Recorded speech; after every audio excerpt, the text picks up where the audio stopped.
Bonjour Madame, Messieurs, merci de suivre l'émission Point de vue en ce dimanche 2 avril 2023.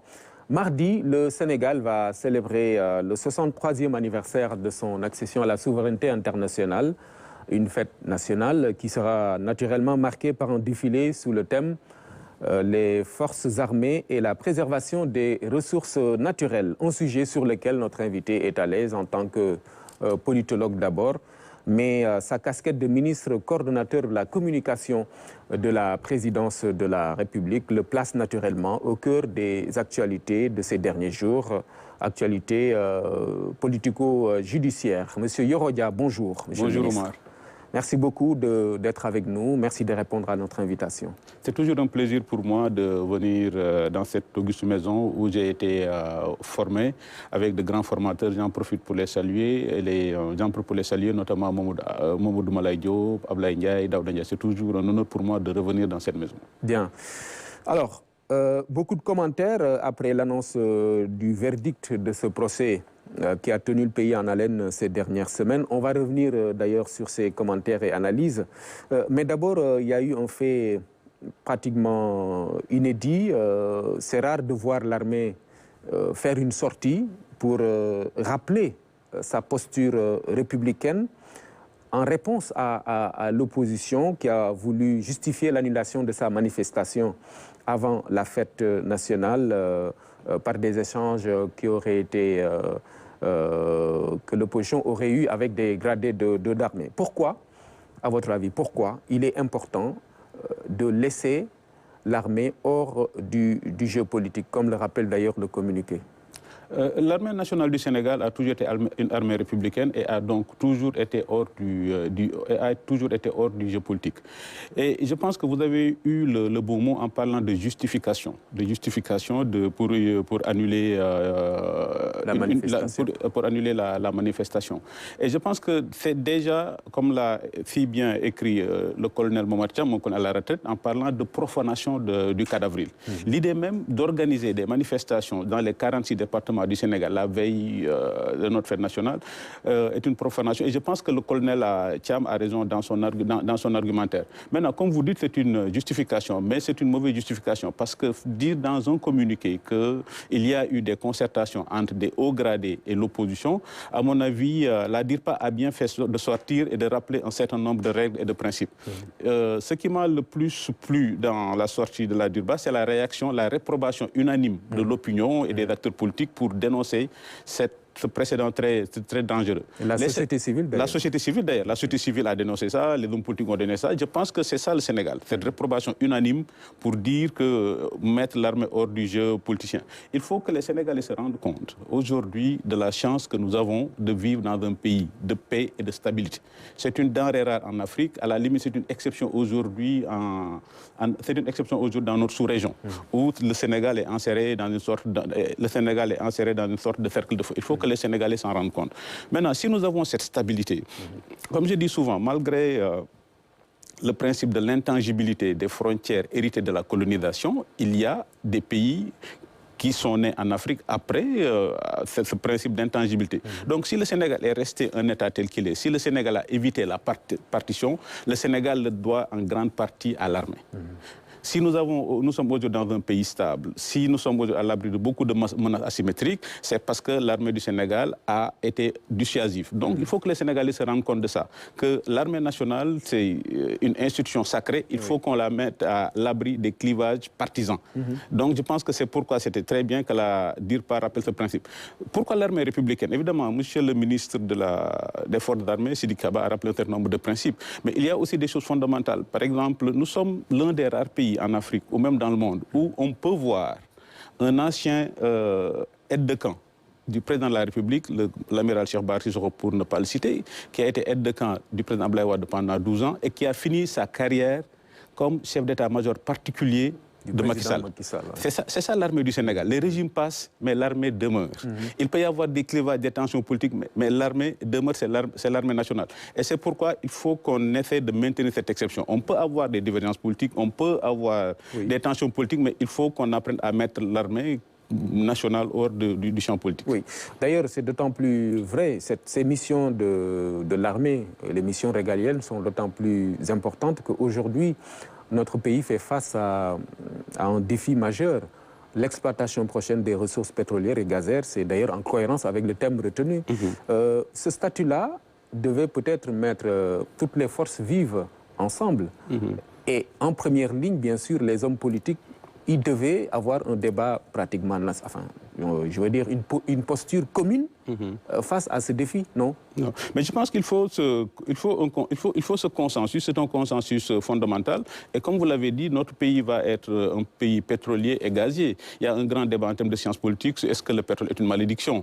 Moi, je suis ceux qui pensent que le pétrole est une bénédiction. Maintenant, le pétrole devient une malédiction dans des pays qui ont des faiblesses endogènes. Et le Sénégal n'en a pas beaucoup. Et c'est pourquoi c'est bien que l'armée se prépare à cette arrivée du pétrole et du gaz, mais je pense que l'armée est déjà prête. Quand on voit les pays du Golfe, Arabie Saoudite, tous ces gens-là qui ont émergé en une trentaine d'années, le pétrole est une bénédiction. Mais quand on voit d'autres pays qu'on ne peut pas citer, c'est parce que ces pays-là avaient des causes endogènes. Et parmi ces causes endogènes, si on regarde bien, il y a souvent il y a l'instrumentalisation de l'armée, il y a l'instrumentalisation de l'ethnicisme et il y a l'instrumentalisation aussi d'une certaine façon de la justice. Donc ce sont ces causes endogènes-là que quand le pétrole arrive qui deviennent un facteur aggravant. Mais comme j'ai dit, le Sénégal, nous sommes une république, nous sommes une grande nation, nous sommes une grande armée et depuis l'indépendance, le Sénégal est à l'abri de ces choses-là. Donc pour nous, le Sénégal, le pétrole peut être considéré comme une bénédiction. D'ailleurs, ça se sent parce que cette année, on annonce un taux de croissance à 2 chiffres et l'UEMOA classe le Sénégal comme étant la première économie de la sous-région. Et pour moi, c'est ça le plus important. Ouais, mais pourquoi notre classe politique, parce que ça, c'est des débats importants et qui doivent faire consensus, mais on voit toujours qu'on laisse de côté ces questions de grande importance pour finalement débattre sur d'autres... Enfin. Mais c'est ce que j'appelle modestement dans ma tête la démocratie de Sisyphe. Nous avons l'impression qu'au Sénégal, nous assistons à un éternel recommencement. Aujourd'hui, le combat que mène l'opposition, à mon avis, est un combat anachronique parce que c'est un combat que Maître Abdoulaye Wade a mené et gagné entre 1983 et 2000.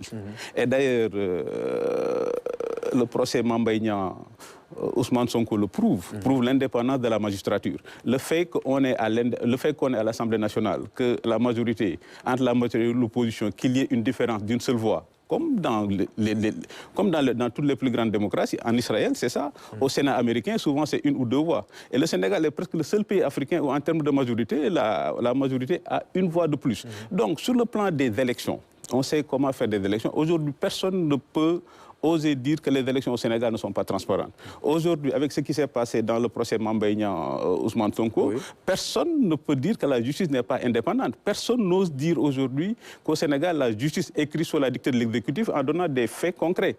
Par 3 fois, le chef de l'opposition, contre l'avis du parquet et de la partie civile, a eu 3 reports. Par 3 fois, contre l'avis du parquet et contre l'avis du parquet de la partie civile, il a eu 3 reports. Et aujourd'hui, le verdict, tout le monde le constate. Ouais, 2 mois de prison avec sursis et 200 millions de dommages et intérêts. Et il garde ses droits civiques. Donc toutes les personnes, aussi bien au niveau national... Et en dépit de tout, on voit que son parti parle de parodie de justice, par exemple. Oui, mais ça c'est un argument politicien. Si c'était en réalité une parodie de justice, son parti aurait pu, ou lui-même aurait dû faire appel. Mais quand on voit la posture de la justice dans cette affaire-là, comme on dit souvent, la justice est le seul service de l'État qui porte le nom d'une vertu. Et dans cette affaire-là, on peut dire que la justice du Sénégal, les magistrats du Sénégal, malgré les attaques, malgré les menaces, ont permis au Sénégal de tenir son rang. Maintenant, c'est ça la justice. Comme on dit, selon que vous soyez noir, selon que vous soyez riche ou pauvre, et moi j'ajoute politicien ou citoyen ordinaire, la justice vous rendra blanc ou noir. Donc ce qui était important pour le pouvoir, c'est d'assurer le fonctionnement normal de la justice qui est là pour tout le monde. Mais s'il n'y a pas de fonctionnement normal de la justice, il n'y a plus d'État. Et moi j'ai entendu M. Alioune Tine dire que oui, Mame Mbaye Niang a porté plainte, la justice fout le camp. l'État fout le camp, mais l'État se fonde sur la justice. C'est pourquoi c'est un pilier de la justice. Et c'est pourquoi, contrairement à ce que j'ai beaucoup entendu, la judiciarisation des conflits politiques est un indicateur d'état de droit. Le doyen Vedel, le grand juriste Vedel, avait dit que cette judiciarisation de la politique est nécessaire parce qu'on ne pouvait plus, pour dénoncer l'insupportable autonomie de la politique. Un ministre n'est pas au-dessus des lois, mais aussi un ministre n'est pas en dessous des lois. Si le ministre ne peut pas aller porter plainte à la justice, qu'est-ce qu'il va faire? Il va procéder à une sorte de justice privée. C'est l'absence de justice. C'est l'absence de justice qui est une menace pour l'État. Maintenant, si l'État ne peut plus garantir, comme dit Carl Schmitt, sans possibilité de protéger, on ne peut plus exiger obéissance. Si l'État du Sénégal ne peut plus garantir la justice, le fonctionnement normal de la justice, l'État du Sénégal ne peut plus demander aux citoyens d'obéir et de ne pas recourir à la justice privée. Cette judiciarisation est perçue par l'opposition comme une sorte d'instrumentalisation tout court de cette justice-là. Le verdict prouve le contraire. Le verdict prouve le contraire. Quand même, le chef de l'opposition a passé son temps à menacer les juges, à insulter les généraux. Il est parti à un procès, tous ses droits ont été respectés. Et à la fin, tout le monde constate, aussi bien au niveau national qu'international, que, contrairement à ce qu'on pouvait dire ou penser, que le juge n'a pas écrit sous la dictée de l'exécutif. Rien que les reports, rien que les trois renvois le prouvent. Oui. Parce que dans l'argumentaire principal de l'opposition, c'était de dire que oui, il y a une sorte de course contre la montre. Donc si la justice écrit sous la dictée de l'exécutif, l'affaire aurait été retenue la première fois. Ou bien l'affaire aurait été la première fois, ou bien la deuxième fois. Mais il n'y aurait pas eu autant de reports et il n'y aurait pas eu le verdict. Et c'est ça un état de droit. C'est-à-dire que ce verdict donné par le juge, le charme de l'état de droit, c'est l'incertitude. Ce verdict donné par le juge, aussi bien l'opposition que la majorité, personne ne pouvait s'y attendre. D'accord.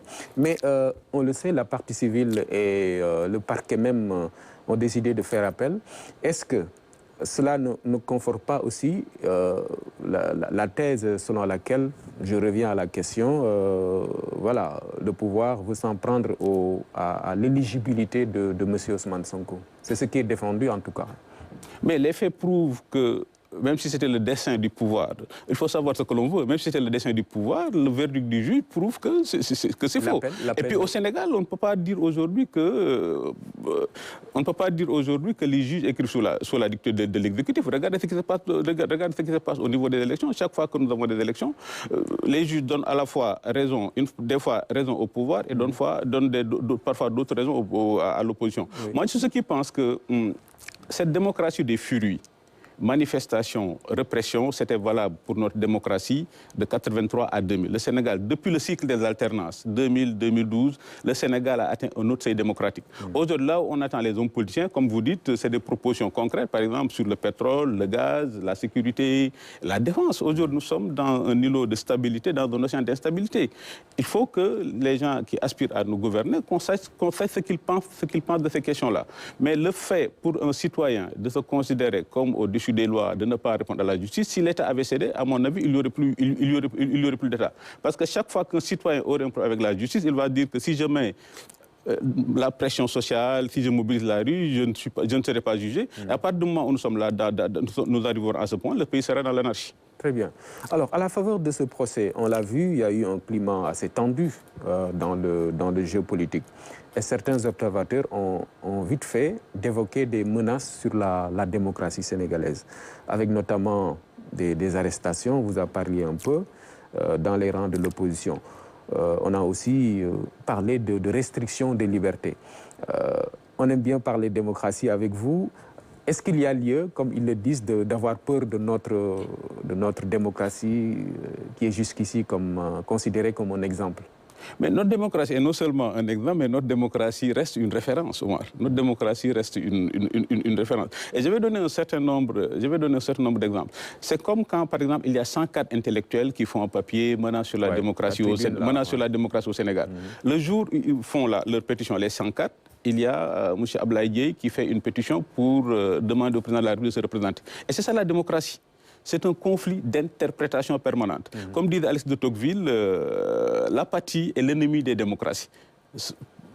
ce qui se passe actuellement au Sénégal prouve la vitalité de notre démocratie. La seule différence entre démocratie et dictature, c'est le silence. Quand vous êtes dans une dictature, la seule vertu du citoyen, c'est le silence. Dans un système démocratique, c'est le brouhaha permanent. Maintenant, le seul problème que nous avons, c'est l'anachronisme aujourd'hui qui nous remonte vers les années 88, avec ce que moi j'appelle la démocratie des furies, manifestations interdites, des tensions. Et c'est la juridicisation de ces conflits politiques qui permettent d'éviter la démocratie des furies. Ou bien vous êtes convaincu que le rapport de force doit se faire dans la rue parce que la justice ne fonctionne pas, le système électoral ne fonctionne pas. Et les deux faits que j'ai donnés prouvent que c'est faux. Que notre système démocratique fonctionne normalement, notre justice fonctionne normalement. Donc vous n'avez pas besoin de... D'ailleurs, quand vous regardez la stratégie de l'opposition fait les deux. On insulte les magistrats d'une part et on saisit les magistrats d'autre part. Donc c'est une stratégie politicienne. Si vous ne croyez pas à la justice, vous n'allez pas saisir les juges. À mon avis, c'est une stratégie politicienne qui va bientôt... Mais notre démocratie se porte très bien. Et pour revenir sur la pétition des 104... Pour revenir sur la pétition des 104, il y a d'éminents membres, il y a d'éminents savants, d'éminents intellectuels. Société civile. Voilà, mais moi, quand j'ai lu la pétition, ça m'a rappelé immédiatement Max Weber. Max Weber qui dit qu'il faut qu'il y ait, pour un intellectuel, pour un savant, dans Le Savant et le Politique, son livre, le classique, il faut ce qu'il appelle de la neutralité axiologique. Et quand on vit la pétition des 104, à la limite, il appelle le président à revenir à la raison, mais eux aussi, ils devraient retrouver Max Weber pour être beaucoup plus nuancés. Cette neutralité axiologique. Parce que quand on lit leur texte, à la limite, ils se focalisent beaucoup plus sur les conséquences que sur la cause. Quand même, la sécurité est la base du contrat social. Pour une manifestation de l'opposition, les citoyens ne devraient pas être effrayés. Et la première mission de l'État, c'est d'assurer la sécurité. Donc, vous voyez, les 104, ils ne font pas preuve de neutralité axiologique. Ils insistent beaucoup sur les conséquences et oublient volontairement la cause. Et cette surdité collective, cette surdité sélective-là n'est pas acceptable de la part d'intellectuels. Mais le Sénégal reste et demeure nous sommes une vieille démocratie. C'est quoi une démocratie très forte? Parce qu'aujourd'hui, nous avons un système composé de ce que j'appelle souvent la technostructure impersonnelle, qui fait que les régimes passent, mais l'État demeure, notre démocratie continue. Aujourd'hui, notre démocratie se porte très bien. Quand vous allez au Parlement, ça fonctionne très bien, la majorité a une voix de plus, il y a des débats. Maintenant, la seule nouveauté, c'est que nous avons une nouvelle forme d'opposition avec des députés, enfin... c'est pas de la nostalgie, mais on a vu les débats qu'il y a eu à l'Assemblée nationale dans les années 90 entre Abdourahim Agne et Ousmane Ngom, opposition franche, mais très courtoise. Mais aujourd'hui, on a des députés qui montent sur les tables de l'Assemblée nationale, on a un chef de l'opposition qui insulte les magistrats, qui menace les généraux. Mais bon, la preuve que nous sommes encore dans une démocratie et qui rentre tranquillement. Au-delà même de l'Assemblée, cette forme d'opposition se voit sur le terrain politique carrément, avec ce qu'on constate. On est devenu plus acerbe dans les critiques, on va même au-delà. C'est dû à quoi exactement, de votre point de vue? Non, la démocratie est une affaire de gentleman. À mon avis, c'est dû à un problème très simple. Le chef de l'opposition a un problème personnel et il veut utiliser les foules comme rempart pour ne pas répondre à la justice, et ce qui n'est pas acceptable dans aucun état de droit.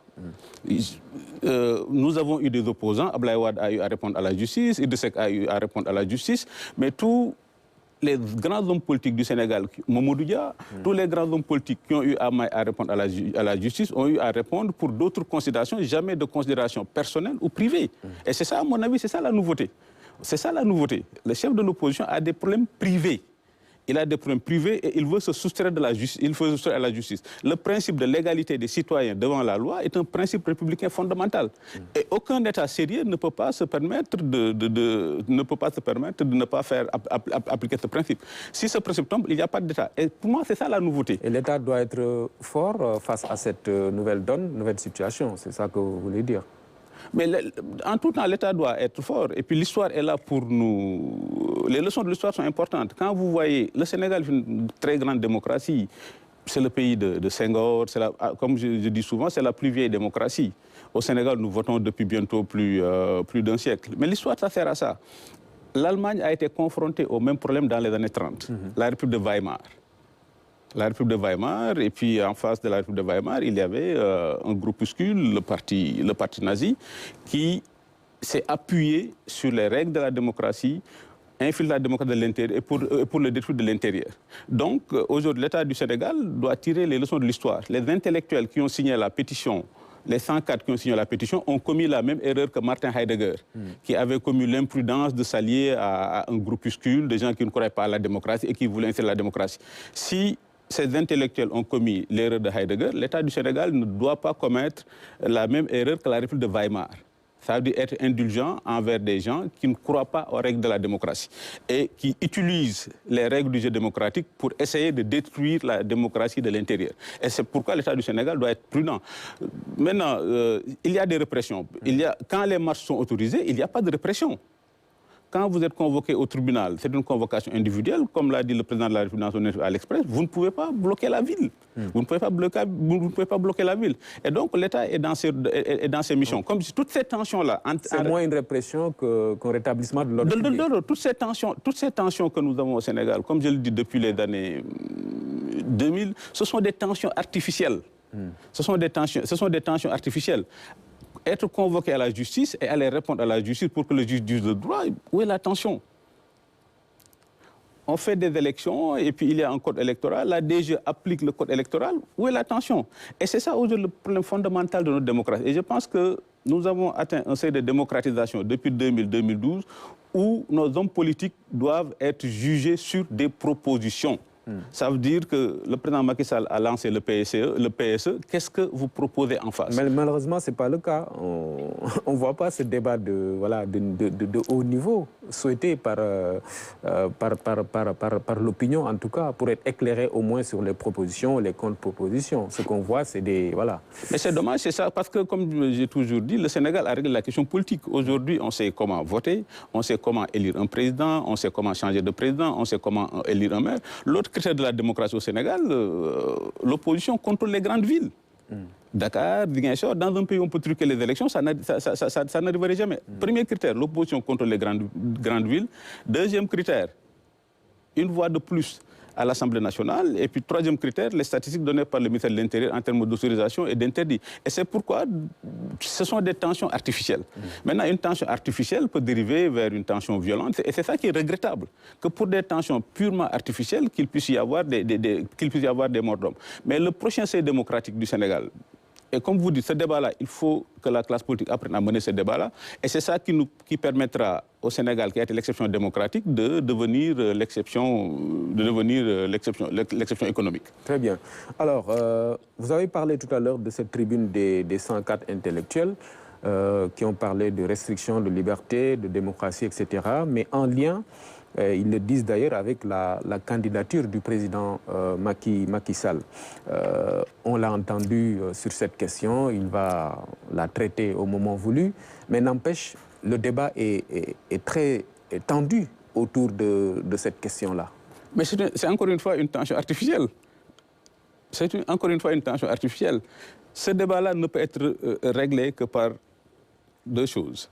Le droit, parce que nous sommes dans un état de droit, et les urnes. Pourquoi c'est une tension artificielle? Mais parce qu'il y a une forme de terrorisme. Et c'est quoi le terrorisme? Le terrorisme, c'est l'utilisation ou la menace d'utilisation de la violence pour obtenir un objectif politique. Et c'est la définition du terrorisme. L'utilisation de la violence ou la menace d'utilisation de la violence pour obtenir un objectif politique. Et c'est quoi l'objectif politique? Empêcher le président de se présenter. C'est une façon de dire... Si empêcher le président de se présenter. On va faire l'attention. L'objectif politique, c'est de dire on empêche le président de se présenter. S'il se présente, on brûle le pays. Et c'est ça la terreur, c'est la définition du terrorisme. Utilisation de la violence ou menace d'utilisation de la violence pour obtenir un objectif politique. Le moyen, c'est la terreur. S'il se présente Diamaguène, troisième mandat, s'il se présente, on présente le pays, ça c'est le moyen. Maintenant, l'objectif, c'est de l'empêcher de se présenter. Mais comme je dis encore une fois, c'est une tension artificielle. Cette question ne peut être réglée que par le droit et par les urnes. Les gens qui parlent de troisième mandat oublient qu'en 2012, à la limite, la jurisprudence est née au Sénégal. En 2012, le problème s'est réglé de la même manière. Droit et par les urnes. Souvent, j'entends et puis l'opposition dire dans son bon droit, force restera au peuple. Mais tout le monde est d'accord. Force doit rester au peuple. Mais le peuple n'est consulté que lors d'élections. Entre deux élections, tout le monde est libre de se réclamer porte-parole du peuple. Je parle au nom du peuple. Même les groupuscules, 2-3 personnes, le peuple, tout le monde peut parler au nom du peuple. Mais le peuple, lui, ne se prononce qu'une seule fois. Et en 2019, quand le peuple a été interrogé, ils ont élu Macky Sall. Mais entre deux rendez-vous, pour que le peuple se prononce, il faut que force reste à la loi. Et c'est ça une république. Force reste au peuple le jour des élections. Entre deux élections, force doit rester à la loi qui émane de la représentation du peuple. Et force doit rester au travail, c'est ce que, en tout cas, le président de la République veut faire comprendre, mais malheureusement, il n'est pas compris. Mais ce qui est intéressant aujourd'hui de ce qui se passe au Sénégal, c'est que malgré la tension politique artificielle, le président se concentre sur l'essentiel, sur la croissance. Et c'est ça qui est intéressant. Il n'y a pas de lien. Historiquement, il a été démontré en termes de sciences politiques, il n'y a pas de lien entre la modernité des institutions et l'efficacité économique. La France a fait sa révolution, mais la révolution industrielle est née en Angleterre. Aujourd'hui, le Japon a des institutions qui date de plus de 1000 ans. Et aujourd'hui, en termes de technologie, le Japon est considéré ce qui est le plus moderne. Et à mon avis, la bonne idée du président, c'est de dire qu'évidemment, on essaie de gérer la tension, mais parallèlement à ça, on fait des choses. Et c'est ça aujourd'hui qui a permis au Sénégal et puis d'être classé par l'UEMOA comme étant la première économie. C'est ça qui nous a permis aujourd'hui d'avoir des ponts, d'avoir des autoroutes. Et moi, je dis souvent, ce qui est plus important, au-delà des ponts, des autoroutes, ce qui est plus important, c'est l'esprit. C'est l'esprit qui sous-tend ces ponts. Cet esprit est beaucoup plus important que les infrastructures. L'esprit, c'est quoi? Mais l'esprit, c'est de dire que ce n'est pas impossible. L'esprit, c'est de dire que c'est impossible. Cet esprit impulsé par le président Macky Sall nous a permis aujourd'hui d'avoir des kilomètres d'autoroute, d'avoir le terre, d'avoir le terre et puis d'avoir en face de chez vous le BRT. Et cet esprit nous a permis aujourd'hui, sur le plan continental, de gagner toutes les Coupes d'Afrique. Et c'est ça qui est important. On est passé à un mot qui était très célèbre, Sénégal Doudem, aujourd'hui à des Sénégalais qui pensent qu'ils doivent gagner la Coupe du Monde. Et c'est ça qui est le plus important. Maintenant, si le président était tombé dans le piège de gérer en permanence les tensions politiques, le pays, on n'aurait rien fait. Donc aujourd'hui, quand vous regardez le visage du Sénégal, sur le plan des infrastructures, et ça, ce n'est pas le président qui le dit, c'est l'UEMOA qui le dit. Le Sénégal est aujourd'hui la première économie de l'UEMOA. On va avoir un taux de croissance à 2 chiffres. Ce qui veut dire que sur le plan économique, je pense que les Sénégalais devraient regarder plus comment, dans 10 ans, on va être comme Dubaï, plutôt que d'être prisonniers dans ce débat artificiel. Entre deux élections, il faut que les gens se mettent au travail. Entre deux élections, il faut qu'il y ait un débat sur les programmes et les économies pour que les Sénégalais choisissent librement. Et c'est ça aujourd'hui qui est fondamental. Ouais, malheureusement, la politique a pris le dessus sur cet impératif-là d'aller de l'avant entre deux élections. Et c'est notre problème tout le temps, c'est ça. Non, mais c'est pourquoi... On est en campagne permanente. C'est pourquoi on ne se rend pas compte d'un certain nombre de miracles que nous avons eus sous le magistère du président Macky Sall. Tout à l'heure, je parlais d'un cercle de feu. Dans les années 90, le Sénégal était dans un cercle de feu. Mais aujourd'hui, on est dans un cercle de paix et de prospérité, avec des ponts. Avec des ponts. Qu'est-ce qui s'est passé? Cheikh Yérim Seck le dit dans son livre. Rien que le pont de Farafenni aurait dû valoir à Macky Sall élection et réélection. On parle aussi du pont de Rosso. Et c'est ça qui est important. Et le débat devrait porter sur ça. Sur nos relations, sur nos rapports, sur nos relations avec les voisins. Qu'est-ce que le président de la République a fait? Comme on dit en sciences politiques, les démocraties ne se font pas la guerre. Donc on a aidé nos voisins, la Gambie et la Guinée-Bissau, à retourner à la démocratie. L'autre pilier de sciences politiques, c'est que quand on fait du business, on ne fait pas la guerre. Partage des richesses avec la Mauritanie, la question du pétrole et du gaz. Et c'est pourquoi aujourd'hui nos relations avec nos voisins sont excellentes. Le pont de Rosso, qui en rêvait? Le pont de Farafenni, Senghor a essayé, il n'a pas pu. Diouf a essayé, Wade a essayé. Et puis il a fallu qu'on puisse trouver une formule pour avoir ces ponts. Et ce qui fait qu'aujourd'hui, le Sénégal est en train de retrouver son rang naturel. C'est pourquoi je parle de cet esprit-là. Cet esprit qui permet, avec des investissements, que l'UCAD devienne la première université francophone. Et pour moi, c'est ça qui est plus important. Les infrastructures, c'est très bien, mais ce qui est plus important, c'est cet esprit qui les sous-tend, qui permet au Sénégal de retrouver et de garder son rang. Et c'est cet esprit aussi qui permet au président de la République d'avoir un excellent bilan en tant que président de l'Union africaine. Quand il prend l'Union africaine, comme je disais intellectuellement, que c'est une sorte de mur de lamentation. Aujourd'hui, l'Union africaine est devenue une sorte d'outil géopolitique qui va intégrer le G20. Et c'est cet esprit-là qui est important. Et je pense que le Sénégal devrait plus se focaliser sur cet esprit qui souffle sur le Sénégal. Et qui nous permet aujourd'hui de regarder comment aller vers Dubaï. Parce que sur le plan géostratégique, on a plus d'avantages que Dubaï. Parce que nous sommes presque... le deuxième géographique fait que nous sommes à 6 heures des États-Unis, à 5 heures de l'Europe, alors que Dubaï est de l'autre côté du monde. Pour moi, c'est ça qui est important, cet esprit qui fait que le Sénégalais pense que c'est possible. Très bien. D'ailleurs, il y a une anecdote que je raconte souvent, un ami camerounais qui a pris le terre et qui m'a appelé pour me dire « Mais Yoro, il faut demander... au président Macky Sall d'enlever les baobabs. Et je lui dis, mais pourquoi enlever les baobabs? Il a dit, mais quand vous prenez la gare de Dakar, le terre, et que vous circulez, il n'y a que les baobabs qui vous rappellent que nous sommes en Afrique. Donc il faut enlever les baobabs. Et c'est ça aujourd'hui le Sénégal. Ça veut dire cet esprit qui fait que le Sénégalais pense que c'est possible. Le Sénégalais pense qu'aujourd'hui, on doit être le prochain Dubaï dans les 10 années qui viennent. Alors, on parle de cet esprit, vous en parlez, c'est très important, ces acquis qu'on a, ce Sénégal qui va de l'avant avec un bilan physique ou matériel extraordinaire du président Macky Sall. Mais malheureusement, on voit que le débat politique aujourd'hui, je le rappelais, j'en reviens, entre une opposition qui met sur la table cette question et une majorité qui investit déjà le président Macky Sall, le débat est en permanence installé de sorte que, voilà, on n'arrive plus à voir tout cet esprit dont vous parlez. Non, mais le débat est fondamentalement démocratique. Et c'est pourquoi... Ou bien c'est normal, vous trouvez ça normal? Le débat est tout à fait... pas au point de... Voilà. Non, ce qui n'est on pas, risque de ne pas ce qui n'est pas normal, voir cet esprit dont vous parlez. Ce qui n'est pas normal, c'est le retour en arrière, le retour de la démocratie des furies.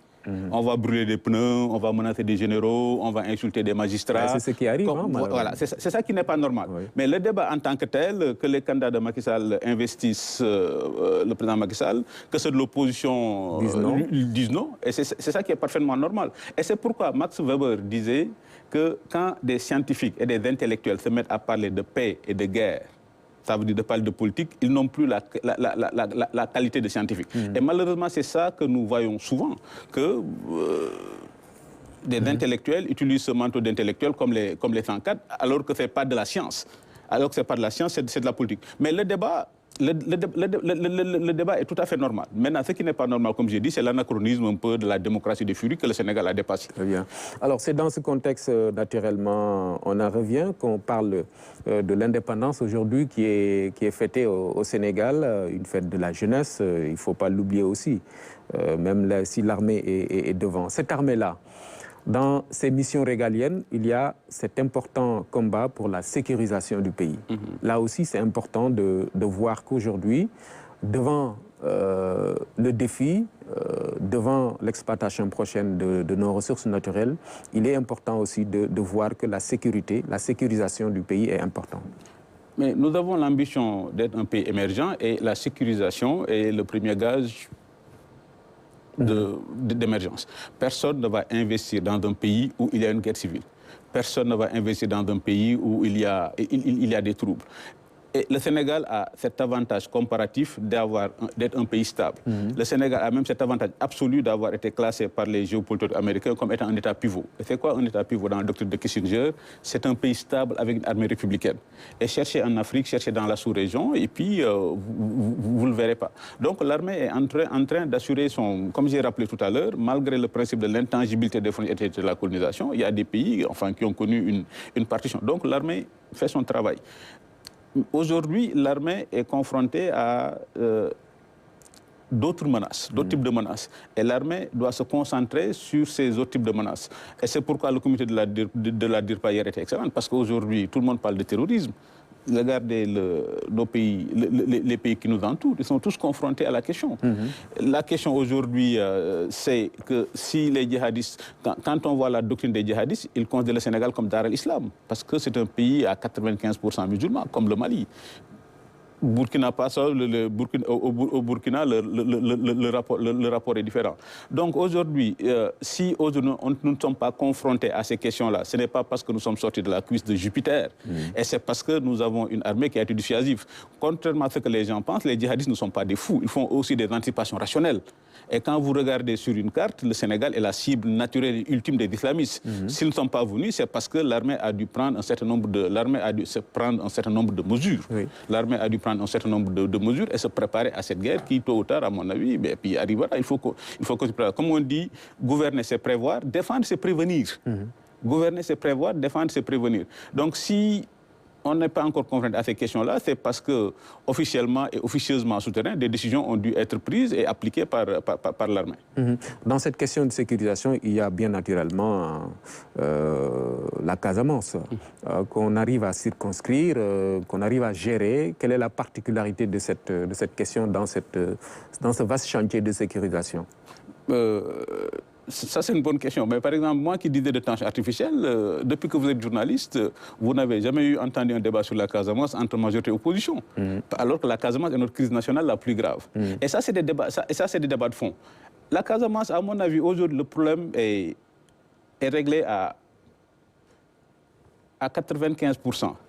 Comme disait Churchill, la magnanimité envers un adversaire vaincu est non seulement moral, mais c'est un bon investissement pour l'avenir.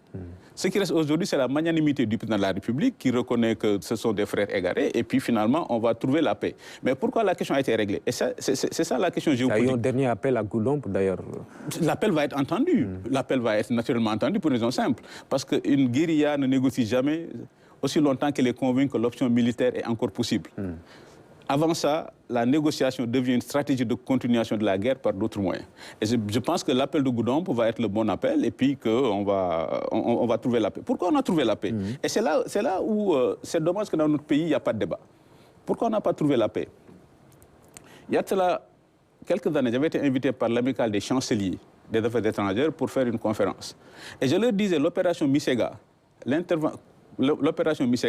comment le Sénégal a réussi à chasser Yahya Jammeh du pouvoir sans tirer un seul coup de feu, doit être enseigné dans les écoles de diplomatie et dans les écoles militaires.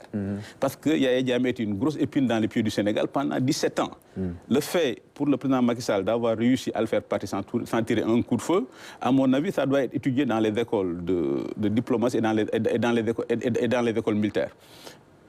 Pourquoi c'est important? Parce que le fait d'avoir fait faire partie Yahya Jammeh a impacté positivement sur notre crise nationale la plus grave, qui est celle de la Casamance. Le fait d'avoir aidé la Guinée-Bissau à revenir à la démocratie a impacté positivement sur la question de la Casamance.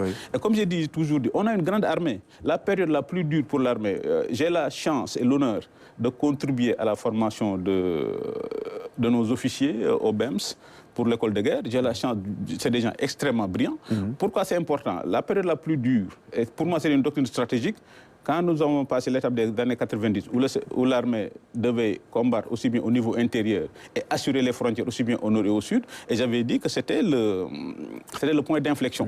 Et que si notre armée a été capable de se déployer sur ces trois fronts, intérieur et frontières, ça veut dire que le rapport de force, était devenu définitif. Aujourd'hui, pour employer un mot du président de la République, nos frères égarés en sont réduits à leur plus simple expression. Et c'est pourquoi je parle de magnanimité. Et ça aussi, c'est de la grandeur, comme disait Tchétchil. Ce sont nos frères égarés et il faut que, tôt ou tard, qu'on fasse la paix. Par exemple, ça aurait été un débat important sur la politique de voisinage du Sénégal. C'est-à-dire comment passe-t-on d'un cercle de feu, une situation de tension avec nos voisins, à ce moment précis, où on a des ponts. Aujourd'hui, nous avons la diplomatie des ponts. Personne n'aurait pu imaginer un pont sur le fleuve Gambie.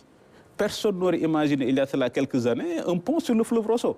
Et ça, ce n'est pas le fait du hasard. C'est le fait d'une vision et le travail de diplomates et de nos soldats. Sur la scène internationale, un État n'a que deux acteurs, les diplomates et les soldats. Et heureusement, le Sénégal a la chance d'avoir de grands diplomates et de grands soldats. C'est ça, un pays contributeur à un niveau exceptionnel, salué par le monde, du moins côté militaire. Alors, on va vers donc un défilé, un grand défilé, 4 avril, ça aussi c'est de l'histoire pour les jeunes, pour l'armée aussi. Ouais. Ah non, ce défilé est très important, c'est le rendez-vous entre l'armée et la nation. La République se fonde sur des rituels. Et c'est pourquoi j'ai aimé le mot du colonel Thiam, profanation. Le 4 avril, c'est sacré, c'est la fête nationale. Donc quand quelqu'un veut organiser une manifestation à la veille du 4 avril, tu empêches à l'armée de faire ce qu'on appelle la retraite du flambeau, qui est un élément important. Tu empêches à des jeunes soldats qui sont au fin fond du Sénégal et qui devaient peut-être être décorés par le chef d'état-major ou par le président de la République devant le front des troupes, vous le maintenez. Vous le maintenez peut-être quelque part au Sénégal parce que vous avez prévu une manifestation. Mais ce qui est important, c'est aujourd'hui ce concept de dénomination-là. La réprobation générale devant ces manifestations du 3 avril confirme que l'idée d'armée-nation n'est pas en vous. Nous avons une grande armée parce qu'aussi une grande armée, ça aussi il faut que les Sénégalais le sachent, une grande armée demande une grande économie. Une grande armée demande une grande économie. L'armée parle depuis 10 ans de montée en puissance. Mais si nous avons pu faire cette montée en puissance, mieux outiller nos soldats, mieux acheter du matériel, c'est parce que l'économie a suivi. Et sur le plan économique, quand on interroge un peu ce qui se passe dans les derniers histoires, je dis souvent à un ami, et puis le président Macky Sall en 2009-2010 avait lancé le Yoonu Yokkute. Mais aujourd'hui, je suis de ceux qui pensent et disent qu'il a trouvé le chemin de l'émergence. Ça veut dire qu'on est passé un peu de l'espoir à la concrétisation de cet espoir. Et je pense qu'une mise à jour du logiciel s'impose. Il avait été élu sur l'espoir, Yoonu Yokkute, l'espoir. Et aujourd'hui, concrètement, quand on voit le TER, le BRT, et je pense qu'on doit dépasser l'espoir pour parler de concrétisation de l'espoir. Et pour moi, le fait d'avoir concrétisé cet espoir-là, sur le plan économique, c'est très important. Ça veut dire qu'il a trouvé la voie qui mène vers l'émergence. Et trouver cette voie qui mène vers l'émergence, c'est pourquoi je parlais d'esprit. Et cet esprit, à mon avis, qui est plus important que BRT, le TER et les chiffres de mon ami Moustapha Ba. Très bien. Donc, comme il est d'usage, à chaque veille de fête nationale, le président s'adresse à la nation. Je vois bien la réponse venir. Vous n'allez pas déflorer le texte. Mais au moins, on est en droit de s'attendre à un type de discours. Quel est le genre de discours qu'il devrait prononcer? Mais vous avez répondu vous-même à votre question. Le président s'adresse aux Sénégalais, laissons la primeur. J'ai la chance d'être un collaborateur du président de la République. Le président s'adresse aux Sénégalais, à la nation. Mais vous avez au moins le contexte. Voilà. Non, mais le président de la République s'adresse à la nation et puis laissons la solennité, laissons la primeur aux Sénégalais. C'est le président de la République, c'est le chef suprême des armées, et puis il va s'adresser à la nation, et puis laissons la primeur aux Sénégalais. Ça, c'est la réponse qui vient souvent. On s'y attendait. En tout cas, bonne fête de l'indépendance à tout le peuple sénégalais. C'est un moment important et merci beaucoup, Monsieur le ministre, d'être venu à cette émission. C'est moi qui vous remercie. Merci, mesdames, messieurs, à vous d'avoir suivi. Rendez-vous dimanche prochain.